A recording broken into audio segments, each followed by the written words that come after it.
Oh, this is going to be loud. Are you sure? I'm loud. So with that said, it's more about your organization, how you get from here to here, and what's going to make your workflows faster. That's my whole stitch in my world. I'll give you a little bit of my background in the next slide, and you'll kind of see where that comes from. But I wanted to give you all an overview of what things look like. I like to talk, as this group over here knows a lot of me, but also I want to hear your questions, and let's get in the weeds if you have them, because that's what this is about. I don't expect to change y'all's lives and your workflows as far as like, oh, we're going to copy that and do that. It's not what this is about. See how somebody else does it, take away the key points that might help you in your workflow. That's what I like to teach. That's what I like to do. That's how I get my little trinkets. And like this man over here, I've seen a lot of his videos. Hey, my travel router's broke. We got to talk about it after this. Yes. But no, that's what it's about, y'all. So no expectations. There's no bad questions. There's no dumb questions. We get that a lot too. It's like, oh, I got to really ask a dumb question. I guarantee you there's 10 other people in this room that want to ask the same thing and won't do it. So please do it. That's a big deal. So I'm going to either end really short or we're going to go really long. So, which we won't, but yes. Maybe. I don't. Yeah, it's got to be a button. It's got to be a button. So that person thing. Oh, this is fancy. We don't have these at A&M. Oh, it's back here.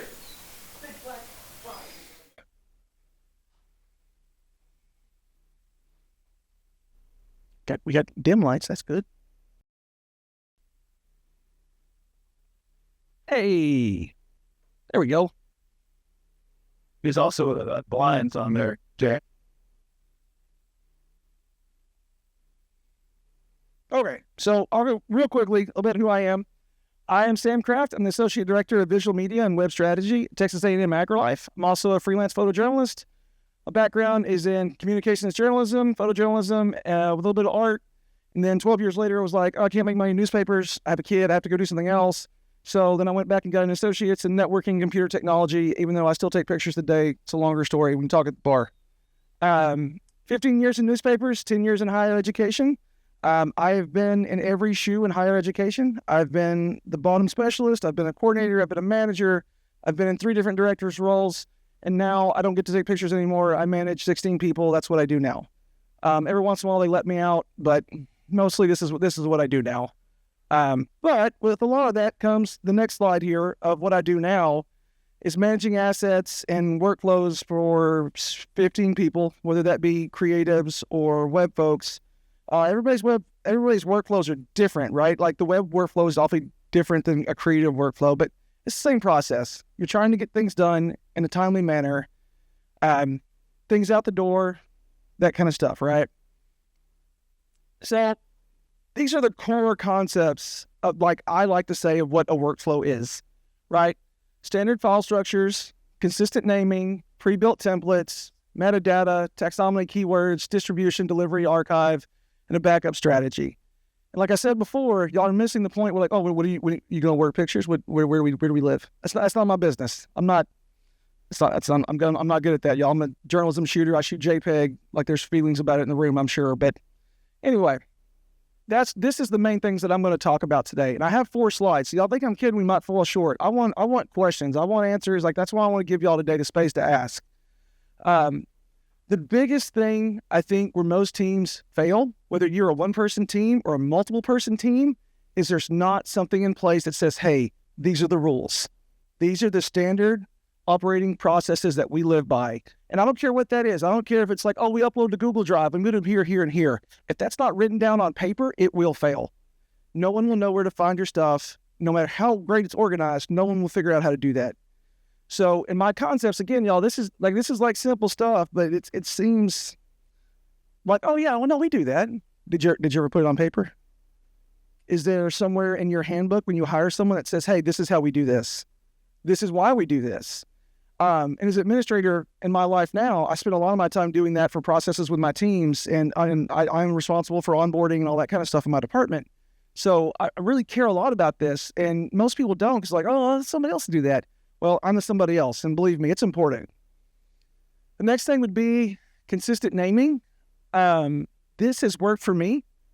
If you don't know me, I'm a Photo Shelter fanboy. I've been with them since 2008. I've done 3 brand deployments over 3 different universities. Well, university jobs, same university.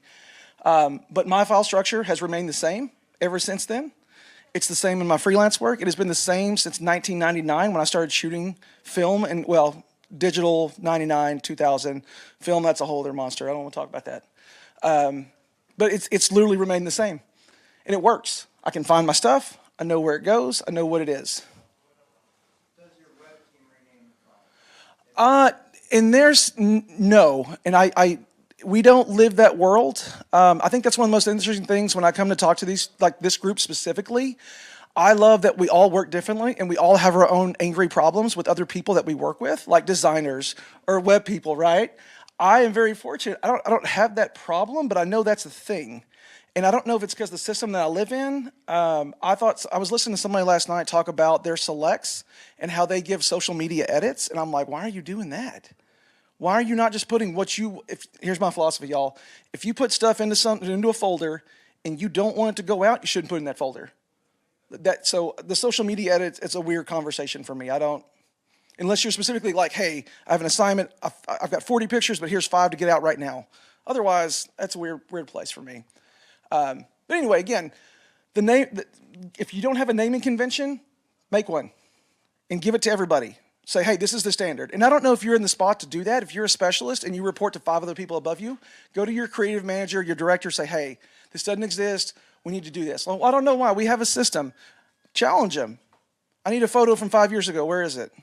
Maybe not like that, but you see what I'm saying, right? Like, prove to them why you need something. And if y'all need help getting money out of people, I'm also really good at that, so come find me later. I have lots of proposals written up. I'm very good at that. The pre-built XMP templates for efficiency. I don't have time to go into that today, but the last slide has a resources QR code. Please scan it. One of my biggest gripes about coming to conferences is that I never get the actual PDF that somebody shows me. So this whole presentation you can download out of that resource folder. But more importantly, there is a blank XMP file for our photo mechanic cut line. But there's also one for our photo mechanic settings, which I don't think a lot of people know. I didn't know about a lot of that stuff. I didn't realize I could go into the metadata template. And if y'all don't know photo mechanic, I'm sorry. I'll show it to you, but go find it. If you are familiar with it, when you open up the metadata, there's a plethora of fields. Like there's all this stuff that I'll never use. I didn't know I could turn all that stuff off. And I'll show you all what that looks like.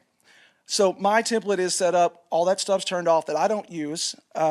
We use blank metadata that will correlate to anybody's camera system, in which you'll see in the variables, all that kind of stuff. The template's on there, it's blank. Go get it and play with it and see if you like it. If you don't, just reset settings, reset to default, and restart the program. Metadata, centralized taxonomy, and keywords list. I cannot stress enough how much that will help you get to an organized library of things. Again, Photo Shelter is where I'm at. So for me, we have a very stringent list of like keywords. And my example is AgriLife is 4 state agencies and a college. So we have a lot of stuff going on. We cover all those things.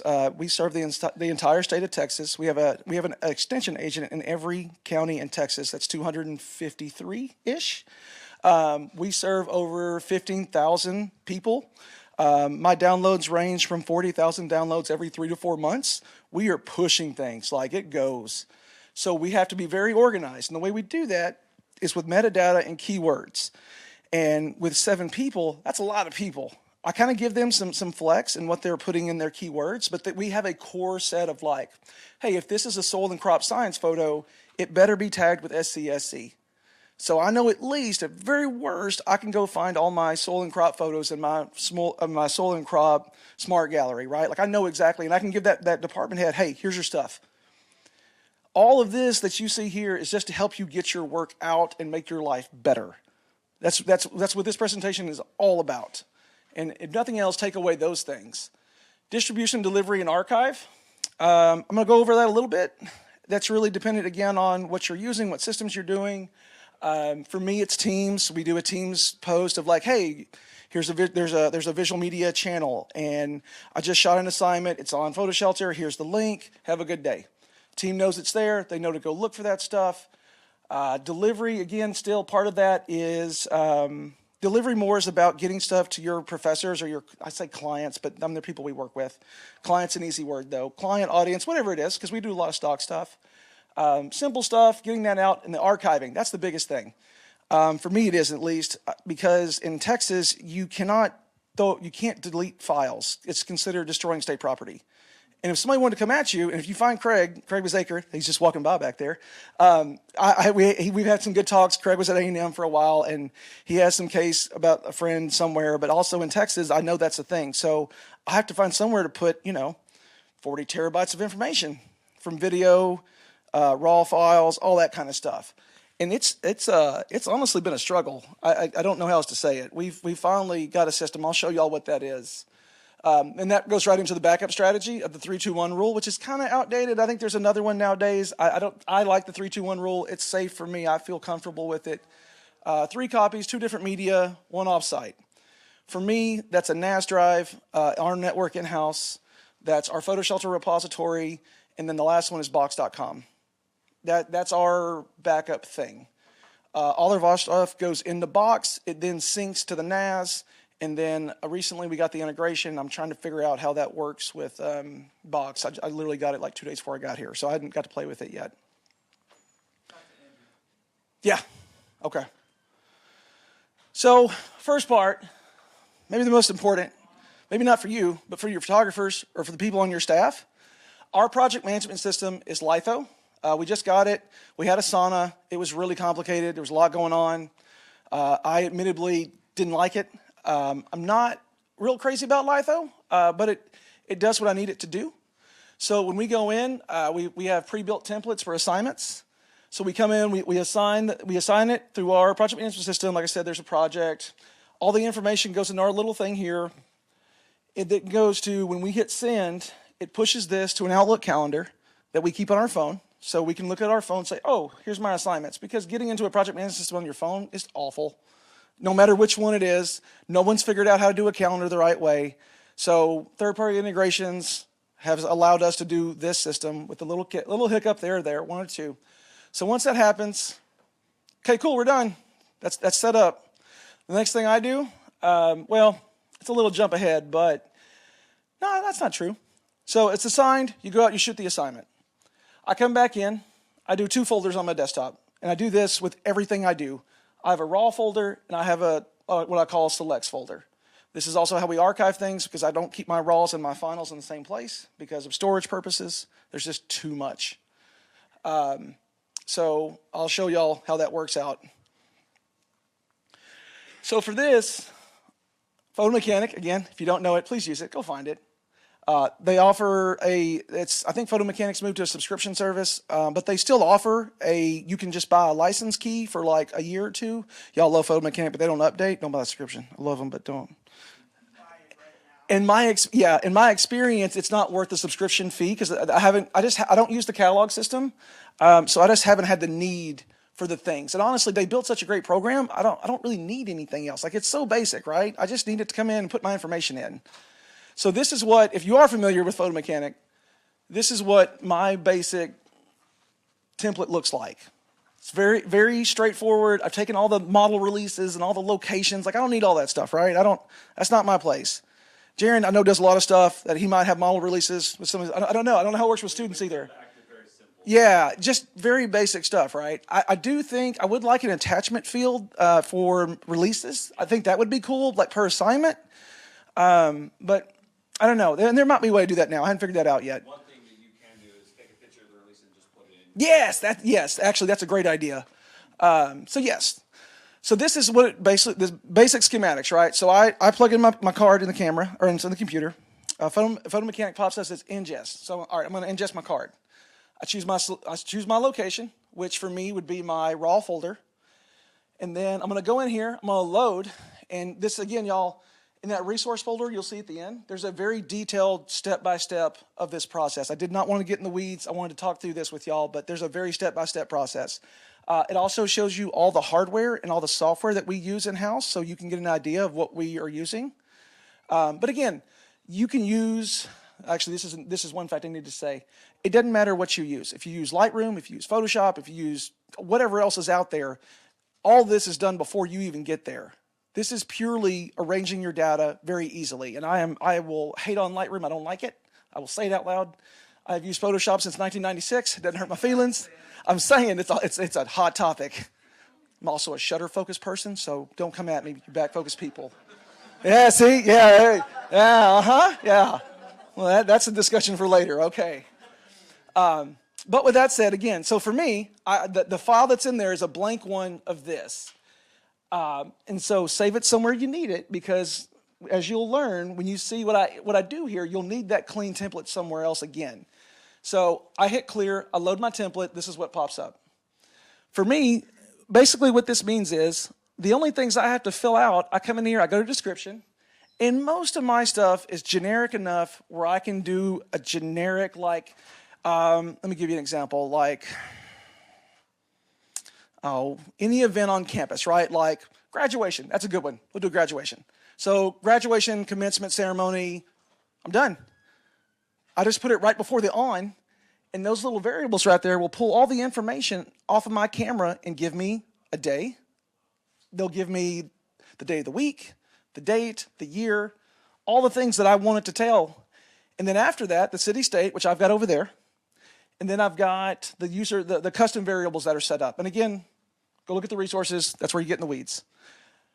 So now all I got to do is hit this is ingest. Sorry, I left out a box. I'll hit ingest.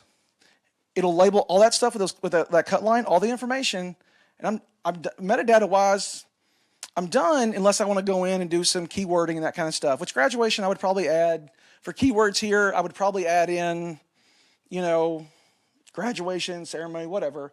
I'll explain the person thing because I know that's a question here too.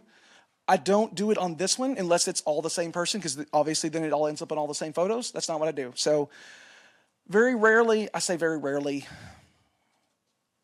y'all look, I depend a lot on PhotoShelter AI face tagging.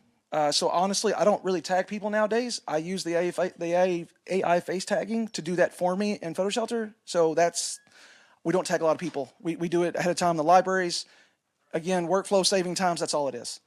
The rest of it here, the usernames, the customs, all of that is set up through Photo Mechanic under a setting, which again is in here. This is just a big blow up of what these little variables are. And there are like, 1,000 of these? There's so many things that Photo Mechanic lists on a website. You can build this out however you want to, and there's so much more stuff. I've been playing with Sony. I'm a Sony shooter. Sony has got I'm sure everybody does now, the GPS coordinates. You can tag them. It'll Bluetooth to your phone. It'll tag the image with your Bluetooth coordinates. Photo Mechanic does recognize them. I have not figured out a good way to tell it to give me a location. Like they haven't. No, I was going to say, hey, I'd be interested, but I wouldn't do it, but I'd be interested to know.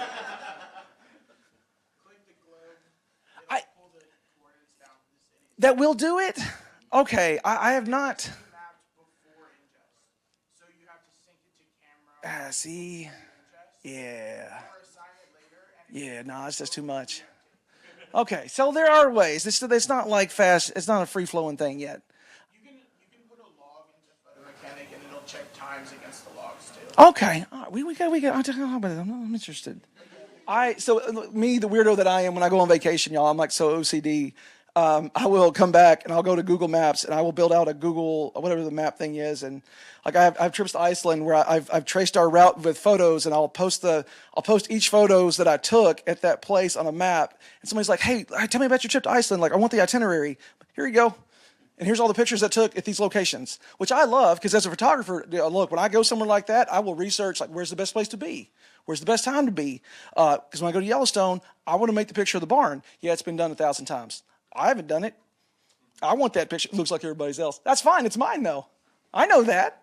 So I don't know. I think there's a lot of weirdness in the photo community. Don't even get me started down that path. But everybody's done everything, y'all. Just do what you want to do. Everybody's done it.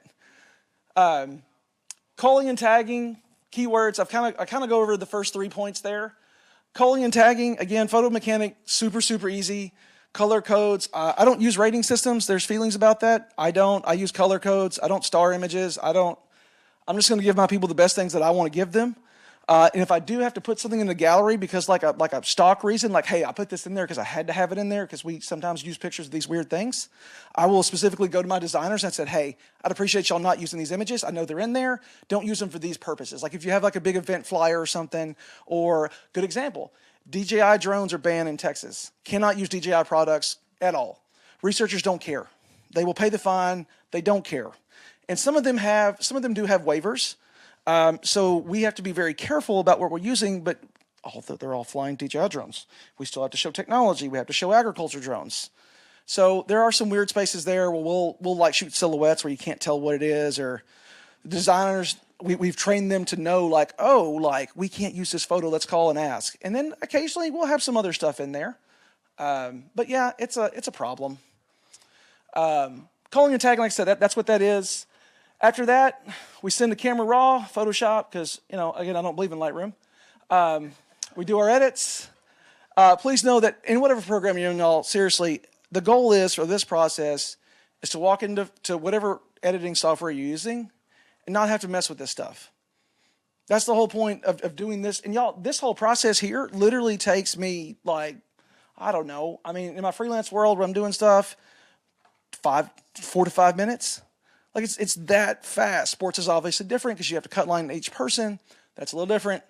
But overall, a lot of events, man, unless you need to label the president in like an actual cut line caption situation, I don't do that, just to be fairly honest. We do it generic. We let AI face pick up their face. It tags it on the image. So when they type in that we're looking for that president, done. Because honestly, the graphic designers don't care about my cut lines. The writers are going to change them anyway. So as long as I get the basics, or I need to specifically say this is this, I don't worry about it. And if I do need to say this is this, at this time, before I go to camera raw, I will go image by image and add what I need to at that time. That's not a lot, but that's how we go through our process with that. Yes? Do you have an issue with letting the AI do the tagging in Photoshop because then your names are not on the images here? No, because I send everybody to PhotoShelter. Even I go there. Like I find my photos out of PhotoShelter. I don't. I'm just thinking long term. No, all of it lives in PhotoShelter. Okay, but what if you don't stay with Photoshop? Why we do that? I just No, all serious. No, all serious. So that's a good question. Even in that scenario for me, again, we're still going to add in those the taxonomy list. We still have basic tags that we add to everything. I'm not totally dependent on AI tagging. We have our list of things that we know we need to put in. For example, for us, it's the big things, right? I'm not getting nitty gritty with extension that has 40, 50,000 employees across the state. I'm not doing that. It's extension. But for my designers, they can just type in an extension, either in PhotoShelter, or if I'm searching on my NAS or something like that, right? I'm just looking for an extension photo. I'm not getting nitty gritty. Yeah, I'm not. And honestly, if it is nitty gritty, it's usually a VIP, which we can find very fast. Again, facial ID. And y'all, for that point, we're a little fortunate. A&M just did an enterprise deal, so we have very good things. And it's a 5-year contract, so in 5 years, I'll deal with that in 5 years if that's what happens. But for our team, we bought a really nice system, no matter what it is for that matter. Use your really nice system. I mean, that's why you pay for it, right? Yes, things need to be archived, collected, and we are doing that. Again, I'm trying to give you an example. Those 4 agencies all have their own tags. The college has its tag, and then each college department has its tag. So as long as we get those in this process right here, that's what I'm mostly worried about. Yeah, for me it is, yeah. But also, my file name for every folder is whatever the event is, or whatever the person is. Like we had the department, RFK Jr. and the Department of Ag Secretary came and visited, right? So we did like VIP visit, White House or white, some kind of tag that we agreed upon ahead of time. Said, hey, this is our keyword for this assignment, and all these images will be tagged with this. And so in the Teams channel, if you can't find the link, search their name, it'll pull it up, or search this. I don't want to disregard like the archiving part, but realistically, it's really about the file name at that point to me. That's been my experience with it, at least. Yes. So in the Teams tab, Yes. How you're sending that info out. Who's in that team? So all 47 members of our Marcom team. It's literally Marcom team, and then one of our chats is the visual media notifications channel. And so all Marcom members are part of that chat. So even if, our writers and designers are the ones pulling images, so they know, hey, oh, this is the new assignment. Or our social media person is a good example. She'll, unless there's something ahead of time, like graduation, again, good example. Hey, Shelby, I'm going to send you 5 pictures at this time. So she knows she's going to get those directly, but after that, she knows to go in here and see when they're finally up, right? And that's part of our workflow. I wish I had taken a picture of Litho so y'all could have seen our workflow steps. Our last step is Teams notification, gallery post, and once you do those 2 things, you check that box off, the project is complete, and you archive it. Yes? So, other people outside of that Marcom team, do they have access to either PhotoShelter or something else to search for images? Yes. Say your art center. So anybody in this room, so Texas is public domain, which most state universities are. But I run our DAM like that. So anybody in this room can go to AgriLife's photo repository and see everything we do. That obviously we're willing to show you. Obviously we're not, the stuff we're holding for later. But everything is viewable. Now, if you want to download it, you got to reach out to me and give me a good reason. If you're not part of AgriLife or at TAMU. But again, Glenn, you could go right now and search. You use the AI search button, be like brown cow, blue sky, grass, in a barbed wire fence, and it will find it. It'll find probably 400 images because that's how many cows we shoot. So many cows. We're more than beef. I'm going to say that out loud, but it just happens we're a lot of beef. You're saying all your photos are public Yeah. to everybody all the Yep. time? So also be, like we talked about earlier in social media, if you don't want people to see it, don't put it out there. And I live by that because the instant you do that, some random designer will find that picture somewhere that you don't want it to go, and that's the one they will pick. And another good example of this is, as far as being public, Levi, it's getting your stuff out there.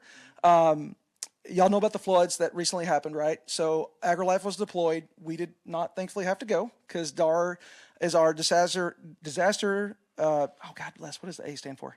Disaster something recovery. Sorry, y'all, can't remember. Long story short, we didn't have to go, but we have pictures of them coming in, of their work there. I have to take those, put them on the backside, and hide them because those are not going out. But they still need to go internally to everybody else. So they go through the same process. They go through the same tags. So like DAR is a extension program. So extension gets tagged. DAR gets tagged. That's a specific program in extension. And then after that, dates. So even, I guess this is a good example, like 4 years from now, I don't know exactly what day it was, but it was in July, right? So even on our backside, Molly, or on this one in PhotoShelter, I guess I forgot that part. Whatever you do, naming convention-wise and structure, do it everywhere else. Don't do it one place and do it differently somewhere else because that will be the end game of everything. Then you're going to get totally confused.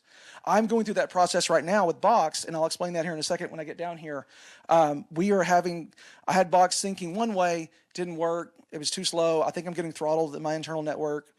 Anyway, so I've had to spend 2 weeks downloading everything off our NAS and these random hard drives, upload them to Box in the same structure, and then let them sync back to the NAS because it makes more sense to do it that way, just to have a clean start. So everything matches. So sorry, I left that out, but that is a very, very key point. I don't care where you're storing your photos, Google Drive, OneDrive, SharePoint, I don't care. It all needs to be the same file structure everywhere. And the easier that you can get it to put it in one place and not have to put it 3 places with either automated syncing or, your IT department can back something up for you every night or whatever that is, do that. Because the more steps you have, the more likely you are to miss one. But there's still, top 10 or less. For us, so again, now we've done our work. We've edited all the photos in your weird Lightroom program. That's fine. It's doing its catalog thing. I don't know. That's so many things here. So now we're going to go to our DAM. I don't care what you use. Again, this example, we use PhotoShelter, so that's what I know. We go into part of our process. If you saw in the project management, I didn't mention, Part of that is when we set up the assignment in Litho or project management, whatever it is, we go into brands, we create our folder, and we hide it from the public because it's empty, so I don't want to show empty galleries. That doesn't make any sense. So at this point, all that's done, the photographer just has to go either to their Outlook calendar or to Litho, click on that link, or log into the backside, go to that gallery, upload their photos. Cool, they're in there, they're living. So the next thing, they're going to notify the visual teams, the visual media teams, chat and client. And needed client could be your professor, could be your social media person. I don't treat client as internal or external because I think it's the same, just depending on who's needing what. But a lot of people get really caught up in words, especially administrators, and they can't see past the words, which is a lot of struggles that I have in this process. Drop folders. After that, we drop folders in the queue for archiving and cold storage. Again, currently, Box.com, we use FTP. I will say if you're transferring video files of 20, 30, 40 gig, gets a little sketchy with FTP. That could be my network, so I don't want to say something different, but that's been my experience as of recent. So to get by that, I'm just going directly into Box and just dropping them web browser straight in. If you've used Box, you know what that looks like. Craig, I want to talk to you about Box Story horror stories. I haven't had any yet, but I know we had some talks before you left. Fingers crossed, I've pushed 100 terabytes in the last 3 days. So, yeah, yes. So currently that setup is Box.com is now syncing to my Synology drive that lives in my studio via the software that is installed on the Synology NAS drive. So it's just, I've set up those transfers so that it will automatically sync to anything I put into here. If I delete something, it also deletes it on that side. You can change it however you want to. If you're not familiar with that, it's not overwhelming. You just need to sit down and understand what's happening. I think a lot of people get really lost when they start looking at this. It's like, well, I don't know how to do that. Watch a YouTube video. It literally takes 5 or 10 minutes to get the basic concepts of it, and the rest will hold your hand. It's not like the old days where things were a lot different and technology was scary. Yeah, it's not the same. Y'all know this. I mean, it's very different. It's very hand-holdy. Hell, y'all can email me. My contact will be on the end slide. Text me, call me. I obviously like to talk to people, but more importantly, I like helping people. It's one thing I really love doing, and if I don't know how to fix your problem, I'll either find somebody that will, or we will sit together until I figure it out. That's who I am. That's what my brain is. I'm very passionate about this space. It will help you be a better photographer or creator in general, whatever it is, right? You get organized, you save time, you get done faster, you get more buy-in from the people who want to give you more money, whatever that looks like. I don't talk about it with them. Ours wouldn't let. No, so we have a big server, we have 3, 4 servers, and they won't touch them. So to this exact point, when I was at main campus, they would not. No go. When I went to AgriLife, AgriLife has its own IT department, and I went up there and asked them. They're like, we just don't talk about it. And I was like, cool, I'll get one tomorrow. So with that said, if you are interested in NAS, this is actually a good point. There are lots of things to talk about IT-wise because there are lots of open ports. There's lots of security vulnerabilities, blah, blah, blah, blah, blah, scary things. So I don't really know how to navigate with folks. I just don't tell them. And we just hope for the best. There we go. Let's knock on wood there. So after that all does its things, like I said, we go into Litho. We complete our task, check those boxes off. And for me, I'm a real stickler about this too. My guys hate me for it. Please be kind and rewind. And if you're not old enough to know what that means, format your cards. Format your memory cards. I cannot tell you how many times that is a thing, right? When you go out and you shoot something and you come back and you realize that somebody didn't wipe the cards because we have a bunch of pool gear, that you now have 5, 10 assignments in your ingest folder that you don't know what you don't know what they are. You don't know if somebody has moved them. You don't know if somebody has. You don't know anything about those files. And if they are yours, oh cool, you've already done that. But in most cases they're not. They're somebody else's. And it seems so dumb and like I'm picky about it, but y'all, in your workflow steps, you just caused yourself another 20 minutes to sit here and figure out what's going on. So that, again, for me, that is the biggest thing. Wipe your cards, put all your gear back if you are in a pool gear situation, because the next person that's going to come there is going to be looking for it. So that's the basics of that. This is the end game. That's my contact. Please do it. The resources are on there. And I figured we were early like I thought we would be. We're not too early, though. We're almost on time.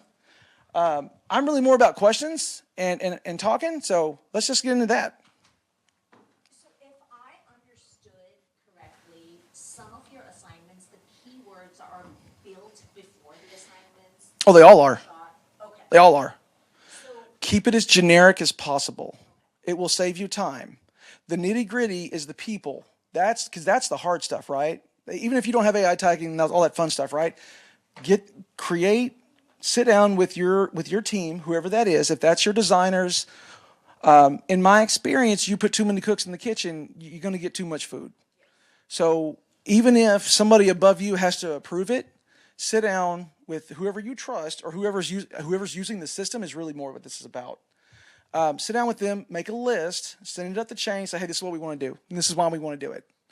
Make it as simple as possible. I can't say it enough. The instant that you overthink keywords, you will drown.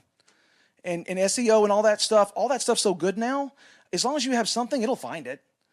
If that's what you're going for. And if you're not, spend the time. Do all that, but make a template. Make a template, take the time, take 5 months if you need to. Make a template for every organization or everything that you might need these weird random tags. Do that, because after that 5 months, you can just load my template, walk out, go. It's all about efficiency. We're wasting time keywording. Yeah, Hands down. I agree. Yes. AI will do most of it for us. You need who it is, where it is, the name, and that's it. I cannot agree more. For me, I have to add those certain department tags and extension tags. But other than that, yeah, he's right. Part of the who. Yeah, yes. But get it to them. Give it the ID badge. Give it the people that it needs. Give it in 100 years, as long as people know, oh, this is so and so in this building in this college. Yep. Just the very basics, and then let the AI do the rest. Yep. And it, again, even if you don't have access, take the time, build out your templates. And y'all, it's fast, it's simple, like it's easy. I say that, but I mean, time is time. It's the most valuable thing we have. So for me, spending that amount of time to save me time later, yes. But more importantly, it saves my 7 creators time too, which means they're more efficient, they get more things done, and they're not overstressed or overworked. She was back here first. I'm curious about like why you started notifying all of Markham options being available. Sure. And what the benefits are of that. Well, we're creators. What are you creating for? No, I mean that in a good way, right? I'm not picking on you. So to me, this is how I see the world, right? It's my job to serve every Texan, so to speak. That's my audience. People ask me, what's your audience? My audience is the entire state of Texas, literally. So for me, as a creative, I just want to go out, and that's my background's in photojournalism. It's kind of like Corey, almost not obviously as awesome as he is, but same concept, right? I want to go out and create. Well, I'm not doing that for me. I mean, I am a little bit because we all kind of do. But my job tells me that I do it for a bunch of other people. So the benefit to me is just getting everything out there to the world. Amarillo last year was on fire for a long time, and we were deployed there, and we spent a week there doing all of that. Will my agency use all of those photos? No, because it puts some of us in a bad light. Well, that's not fair. I wouldn't put something up that would put us in a bad light. Would they use all the photos that I took? Probably not. But the news agencies will. So when they Google Amarillo fires, my keywords will pick that up and send it to them, they'll see it. And the way we did the Amarillo fires, it was such a big deal. It was the biggest fire in Texas history, actually United States history, I think. I don't know, grassland-wise. We set up a media kit, and we changed those permissions that anyone in the world could find that folder, or here's the link, and download anything that they wanted out of that folder. Because at the end of the day, I don't care. I'm not getting paid. Like we don't charge. We're not charging. We're not licensing photos. Not for editorial content. I just wanted the AgriLife name out there. And part of our process tags our photos with our photographer's name and the university or the agency, whatever it is. I just want them to go out there and download those images and just push them. I have Google alerts set up for Texas A&M AgriLife, so I get a recap every day of where our photos are going and who's using them. And I can take that and those numbers and send it to leadership and say, hey, this is where your X amount of dollars a year is going into this dam where they're getting things. And then it boosts our ROI. It boosts our social engagements. It boosts all that stuff because you can track where those pictures are going. So for me, again, to answer your question about why do I put it all public, that's why, because it is the public's work at the end of the day. Yeah. So I like to talk. No, but I'm passionate about it, right? Because people, why do you do that? Well, because they're yours. Curious about why you make everything public. Yeah. My question was, why are you notifying everyone in marketing? So, but it's the same concept because it's all for them. Like I'm just trying to I'm just trying to push content. So the more content I can give them, the more reason to have me around and have all this really nice things, right? Because that's my job. So I mean, it's just my job. I don't know how else to say it. You find that people are more likely to know like the recent things that you put out. Well, they are because they know they can go look. And we have a lot of like one-off builds of things like everybody does. The designers, it's great for me because the designers now that they know, like they'll go in there and check that channel for like the last few days and just see what was recently posted, or social media will do that too. Because we shoot a lot of wild art. We shoot a lot of random things that we don't necessarily notify social about, but they know they can go in there and just see what's new. I know that like in our team, like they don't always want to go through and look. They would rather have the notification. Yeah. It's very 50-50. In my experience, at least my team is very 50 because they will go. Some will go look. So obviously, some won't. Yeah, most don't. You're right. You were next. Does Photo Mechanic work for video, or how do you guys? Video is a good one. I am not real skilled in video AI tagging. I know Photo Shelter is now doing AI face tagging in video, which I admittedly have not played with yet, but that's coming. And my video person who's not here, I would love for you to talk to him because they do that in Premiere a lot, but I'm not real familiar with it, to be honest. So on the video front, I'm gonna make Karen skin crawl a little bit. We use Bridge, and Bridge. Yeah, no, I'm with you. It's the video. It's the Lightroom of video. Yes. We're starting an association to abolish Bridge and Lightroom. Yes. This. Let's do it. You can use Bridge to tag your videos. We're fighting. So you bring them in, you bring the metadata template for your videographer, it's all standard key. The other one is our designers want words like contentment, happiness, peace. So to solve that nightmare, we allowed them in the dam to add words themselves. Thoughts on that? Does it make your workflow better? I don't have to guess. There you go. What does it matter? I'm just worried about like letting them write to it. Like, are they gonna screw it up? Well, it comes down to trust, right? I think when I worked in newspapers, you had a copy editor who was essentially taking your photo and cropping it or not. And once you got there and you made that relationship with that person, and they know you and you know them, either A, I'm going to walk down there and be like, hey man, this is how I want this done, or hey, I trust you. You're not going to like crop my photo in half. If you do, we're going to talk about it. You'll come tell me, and I'll give you another option, or I'll crop it for you. So I don't know. For me, it's about workflow. If that makes your workflow better and you trust them, let them do it. What's the harm? I was curious about where your assignments generate. Like, are you assigning about 50% of the Ooh, that's too big for that's too big for this room.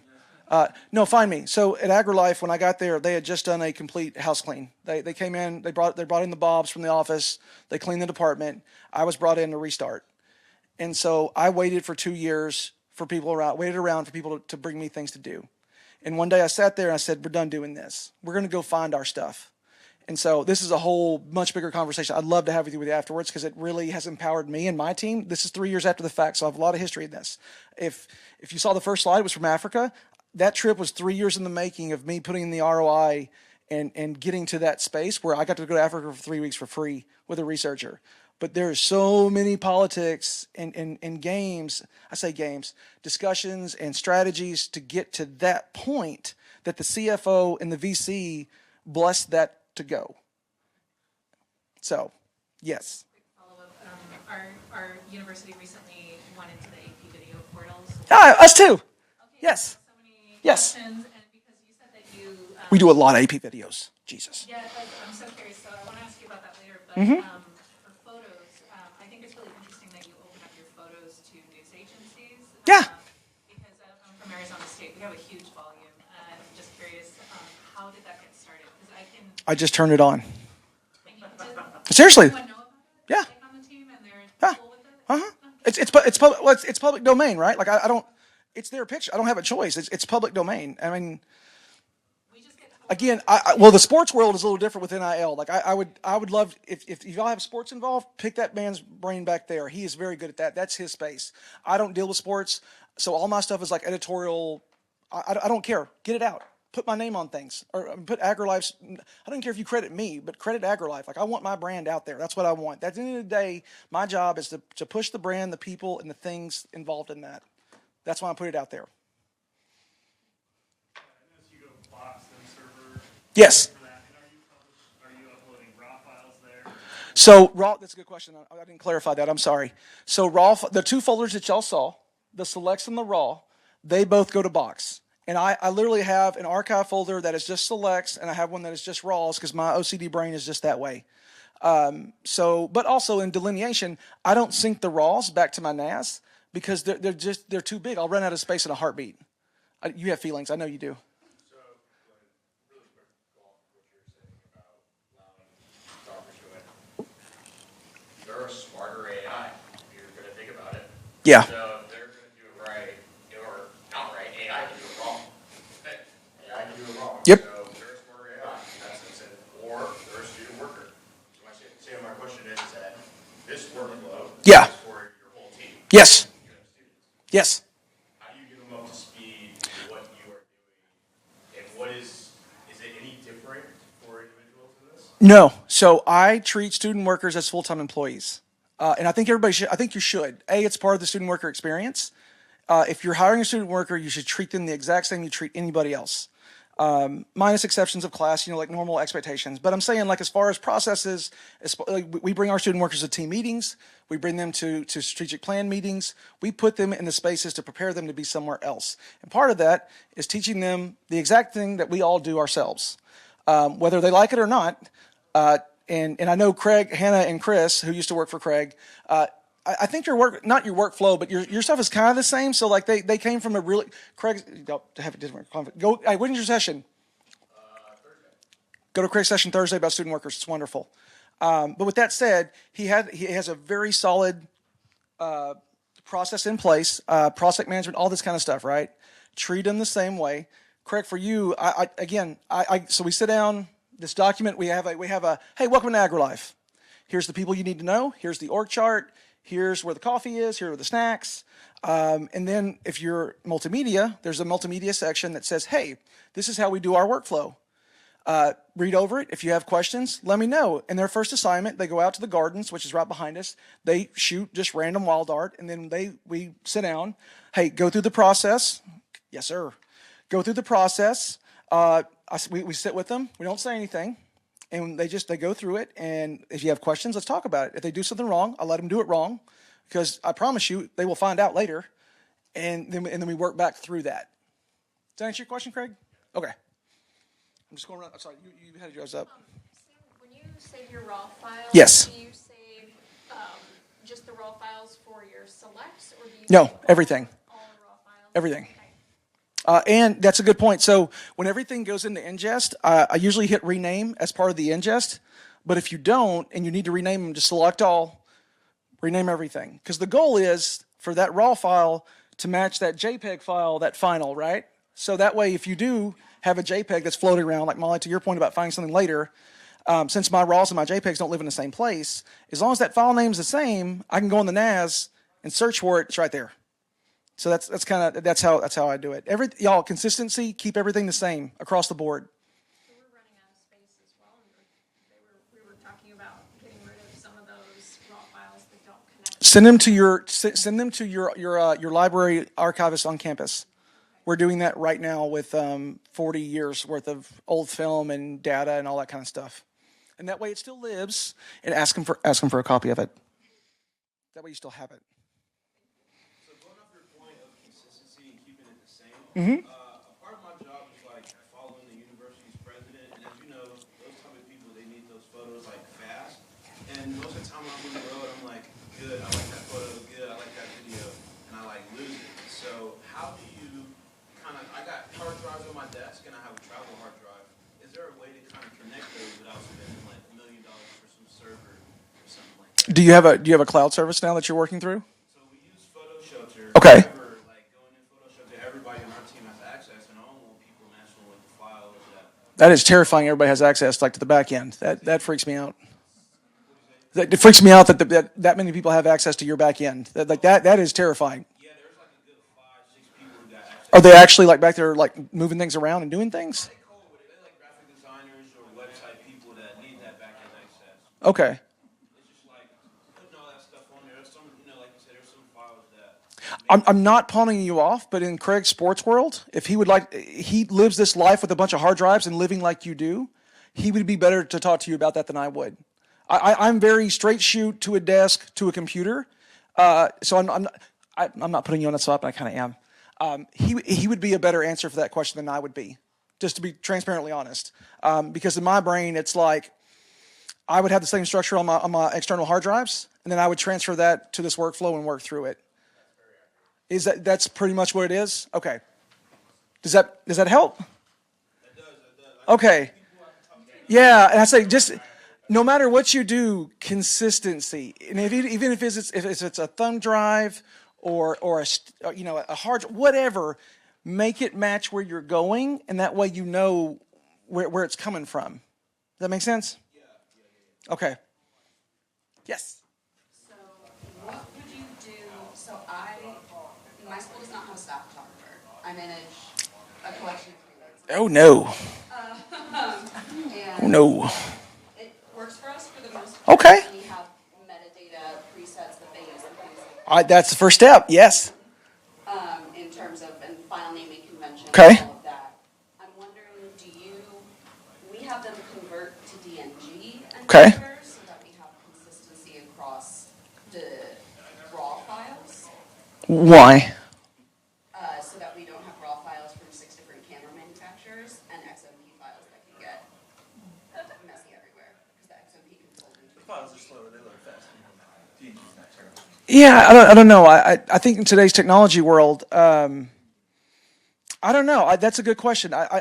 My brain immediately goes to, why are you spending another 10, 20 minutes changing files and converting them when you could just stash them away and put them in a folder that you might not ever look at again because they're raws. I'm just trying to walk through the process. Yeah. I mean, it's mostly because we end up going through and culling. So our freelancers. Okay. They're not. So they don't send you selects though. You need to change that process. We'll have them do an initial poll. No, you don't trust them? Yeah. That's fair. We can be terrible. I get it. I'm in a hurry. Here's 1,000 pictures. Have a good day. Well, I want to talk more about this. Let's find it. Yeah, I'll talk to you after. I'm interested to know a little bit more about that process to help you out. So if you use Bridge, Boo. Boo. you can convert to DNG and still be faster than use Bridge. Look, you said D&G, and my immediate thought was you shot like an old Nikon that Photoshop couldn't recognize, so I had to like convert things, and I'm like, what year is this? What are we doing? Sorry. Did you have a bridge? You just make a bridge comment, Glenn? You just want to heckle me? What's up? Oh, he just tuned out. No, okay. Oh, hey. Look, you're Courtney's friend, aren't you? Don't listen to him. No. No, Courtney does not use Bridge. He uses Lightroom. We already have problems with it. We have like 3 minutes, right? Roughly. Any more questions? Good, bad, ugly, fun.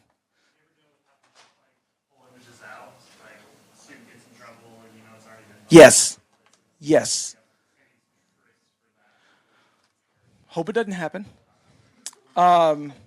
Honestly, no. So I will be honest, and so with my job with that happened to me one time. When I worked at the Health Science Center in A&M, we had a nursing student that went through the whole program, and she ended up, got near graduation, didn't graduate. And they were using her photo in some places, like, for materials. And so we had to go back and find it. At that time, AI and that system didn't exist, because this has been 2015-ish, somewhere in there, 17, somewhere around there. So for me, I think as a photographer creative, we all know, you know your images, whether you shot it 10 years ago or not. You probably have a pretty good, I think I know when that was, maybe. So I just took my best guess of when it was and went back and found it. I don't really have a good answer to that in the old days. The nowadays, I might try to use AI searching and get real specific about details of that photo. Like, I'm looking for this photo with this face, with this here, this here, this here, and see what happens. Odds are I could probably find it in a couple pages and then track it back to the gallery where it lives, and then kill it that way. Process the same way. Yes. Yes. Yes, I am. We don't use DJI. We have an Anzu robotics drone because I can't use DJI drones. If you're in Texas and you need a drone alternative, talk to me. We have a good one. So, y'all, we have like a minute left. If anybody has any more questions? No? Fun questions? No? Okay. Hey, thank y'all. This has been fun. Again, y'all, this is me. Please contact me. I like to talk shop, and I will help you. I'm not the person that shun you somewhere else. Please reach out.